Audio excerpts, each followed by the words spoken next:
welcome to Palouse Animefest in Pullman, Washington. This is a one-day event, so it runs from 10 a.m. to 6 p.m. The whole thing is 8 hours, and this is also the very first time this event has run. Very first time, brand new con. I don't really know what to expect. We don't have previous attendee numbers to reference. I don't know how many people to expect for the cosplay contests. Like, there are just so many unknowns, but I am a guest. I'm a cosplay guest here at Palouse Animefest, so I do know a few things. I know that like the panel I'm running is going to be accessible and I could do my work. I know that the contest is going to be accessible for me to do my work, but that's pretty much it. Dealing with a lot of unknowns here because we don't have any previous years to pull off of, so like we're just gonna have to figure this out together. It could be anything. So we are getting ready to go in. It's about 10 a.m. now, so right at open. So I need to get into my actual costume. I'm gonna be fear-leading Draculara today, so I still need to get into the rest of the costume, check in, get our badges or whatever they do for badges, wristbands, whatever, and then we can get going for the panel. So I would not normally be getting into cosplay at the venue. I am very self-aware that when a cosplayer comes to the venue and spreads out all their makeup products and cosplay pieces, it can just kind of be annoying for people there to enjoy the con.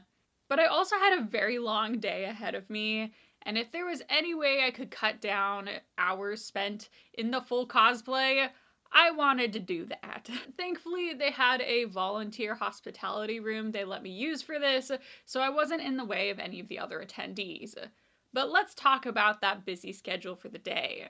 I am running the very first panel of the day, and that is at 11, though I needed to show up around 10 o'clock just to check in and make sure everything was okay for running the panel. Then I have a very long break, and then I was judging the cosplay contest from 5 to 6 when the event closes. So I was scheduled as the bookends of the event, the very first thing and the very last, which just makes a long day. I do think that Animefest had a lot of programming for 8 hours of con, and they are also running a full theater production at this con, which is something I've never seen at a con before and is pretty cool. And now finally, in my Draculara fear-leading cosplay, it was time to get ready for my panel. Hey, look, they made a whole sign just for my panel at 11 today. Most cons will have like the big, like here's everything happening in this room. So it just feels so special to have one like just for my panel. There are other events happening in this room throughout the day, so maybe they're gonna come through and like switch them. But look, I got my own sign. Here we are. Oh, this is pretty nice. We still have about like half an hour or so until my panel starts. But I think we're just gonna get stuff here and get going because there's no one in front of me. The con just opened at 10, I'm the first panel. And I am rerunning my Adaptive Costume Design for Disability panel, which has the live demonstration. So we have this whole trash bag. I don't know why I carry all my cosplay stuff in a trash bag. So I'm rerunning a panel I've already done. I know I never do that. Usually I do a brand new panel every single time. But this is a rerun because I just didn't know what to expect at this con. I didn't know if there'd be a lot of people here or not, or what's like, if they would be interested in adaptive costume design at this con. So I felt like it was the safest just to rerun. So we're rerunning. We're doing that same panel again, but with a few different props because I'm Draculara today. So I thought I'd bring like the pom-poms and show how those attach to my chair. And that'd be kind of like a bit different. So like there are some different parts of the demo, but it's the same PowerPoint slide and everything from Fan Expo. It hangs between the wheels. And I actually haven't tried this with the robot on the back, so we're gonna see if it's an issue with the robot. I hope it doesn't need it. Yeah, so it shouldn't get caught in anything. And I would highly recommend, if you're going to take a costume to a con that you're concerned about, like a cape, that you would test it out like this. You know, and I usually like to do a few spins. And I also like to do a few things that you don't think about, but you do at a con, like reaching down, get my water bottle. Is that something I can do without the cape getting caught? And there's a few different ways that you can modify these guys, but my favorite was doing covers. So I like to do these fabric ones. I'm a sewing girly. You're gonna kind of figure that out. Here's the wheel. They attach around these connections right here with snaps or Velcro, or you know, whatever you want to use. I really like this method too. You can make it really, really fast. It's just like, you don't even have to know a lot of foam work. It's just a circle. And then my favorite part, I throw the shield. And people loved the shield throw. Here's between my shoulder blades. Here's where the wings attach. So it's connecting much lower. So what I've done is I've taken the design and kind of elongated it so you can still see it over my shoulders. For the pom-poms, this just has a hair tie. Stick it on my hair.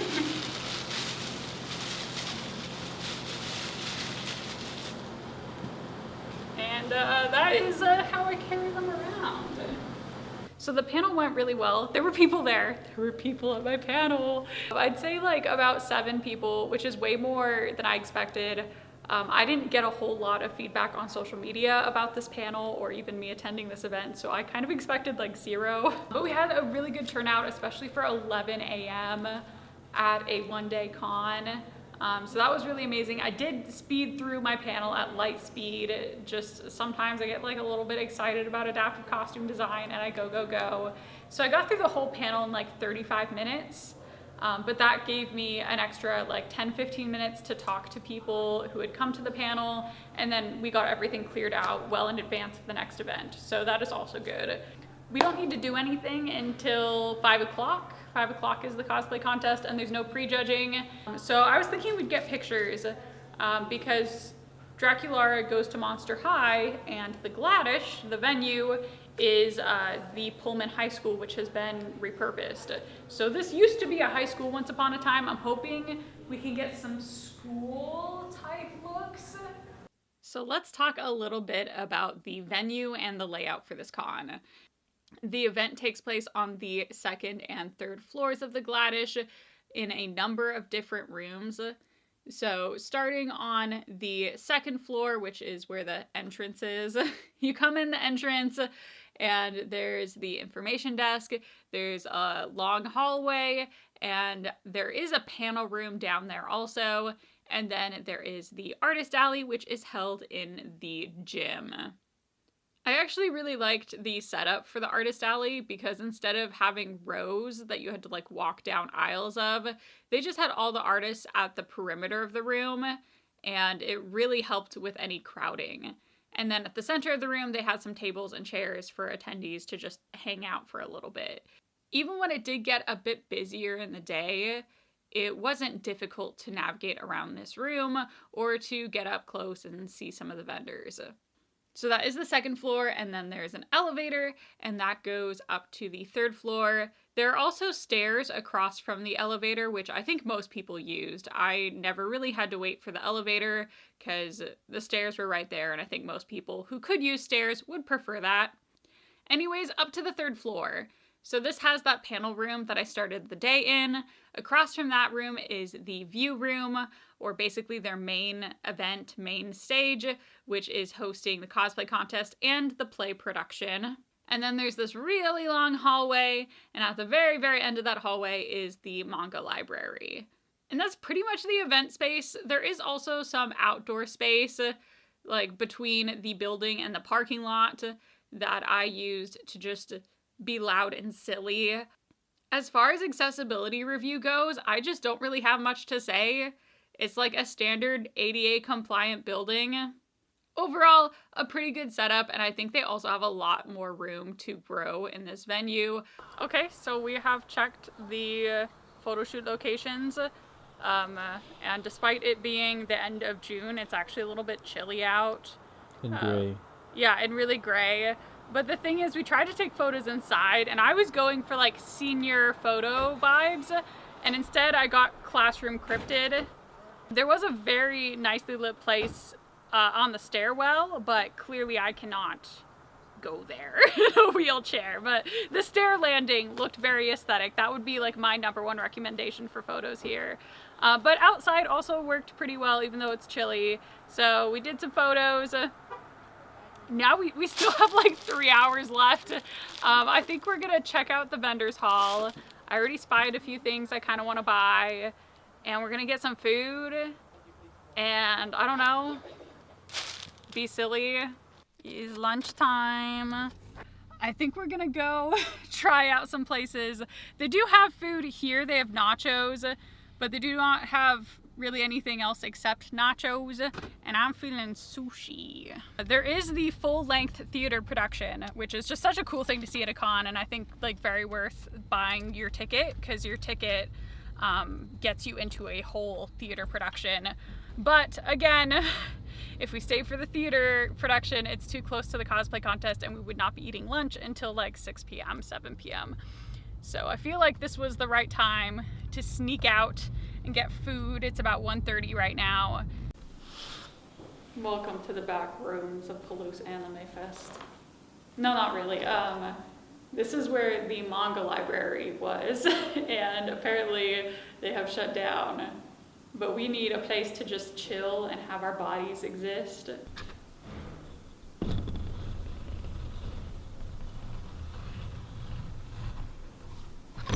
Anyways, what I wanted to show you is what I spent my money on in Artist Alley.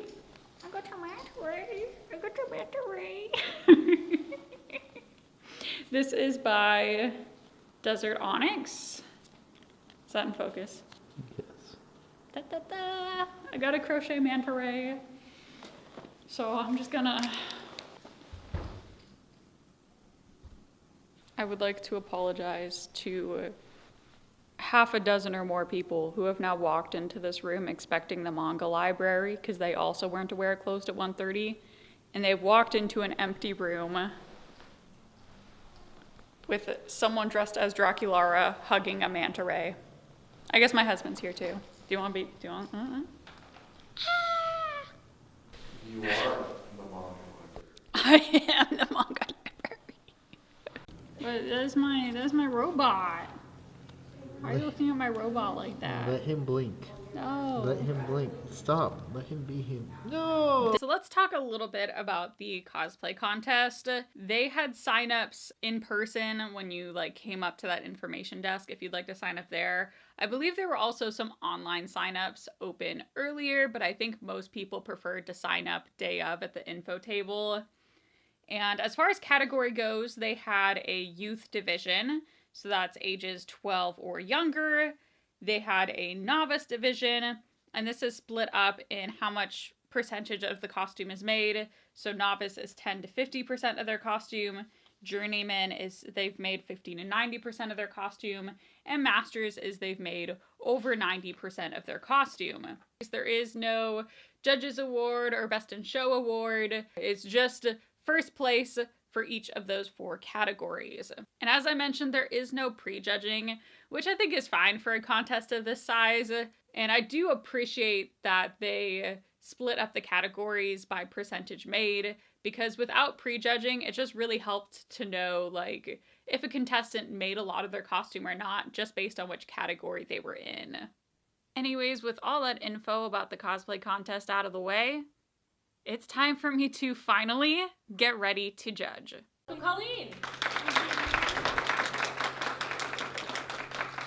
Our second judge is Yvette Tremblay, a needlework artist, cosplayer, and historical reenactor. She has taught high school students in North Idaho for the past 31 years and is currently her school's needlework club advisor, anime club sensei, and the theater department's drama mama. Let's welcome Yvette. Finally, we have our last judge, Nico Valentine, who is also the creator and organizer of the Anime Fest today. Nico is a jack-of-all-trades artist with an emphasis in costume design. Nico has a Bachelor of Fine Arts from the University of Idaho. They are passionate about fostering body positivity and LGBTQ representation through their diverse mediums. Most recently, they've taken up directing She Kills Monsters, performed by the Gladys Players, and they've done a fantastic job. They let me get on the stage and be annoying for the vlog so you can see what the stage looks like. Which is the same stage they ran their play production. Hence the cool backdrops. And I was able to get the wheelchair on here. Cosplay contest is over. So we had 2 youth, a handful of novices, I want to say like 5, 1 journeyman, and 0 masters, which is actually a pretty good turnout. And judging went a lot like Mid-Valley or Lilac City Comic-Con, where the contestants go on stage, they have a bit of a performance if they want to, or they just walk across the stage. Then they come down to the judges. He's laughing because I said judges in the last take. They come down to the judges and they can say more if they'd like, or we can just get a closer look at the craftsmanship. I think that was a perfectly fine way to run a contest, especially one of this size. Final thoughts on Palouse Animefest today. You know, there's a lot of learning with first year cons. Like, if I was guesting and paneling next year, I'd probably want a broader panel. Like, we had a good turnout for cosplay and disability, but I think this would be a really good event for me to run something like Cosplay 101. Just something like a lot more broad and generic. They do have the theater performance, so I also think this would be like a prime con to run something like Intro to Cosplay Lip Sync or Intro to Cosplay Competition Stage Presence. I think they had a really good turnout for a one-day con, their very first time running in Pullman, Washington. It sounded like they had over 250 attendees just in a single 8-hour time period. Just to give you an idea, that is amazing turnout. Other good things, everyone was just super nice and lovely to me. I don't have anything really bad to say. It did get a little bit slow in the afternoon. There wasn't any other programming outside of the play. So that would be like my only suggestion, is to maybe run programming alongside the play for people who weren't able to see it. So yeah, I'm really excited to see where this con goes in the future. I think they've done a really amazing job today, and thank you guys so much for watching. I'll see you all in the next video.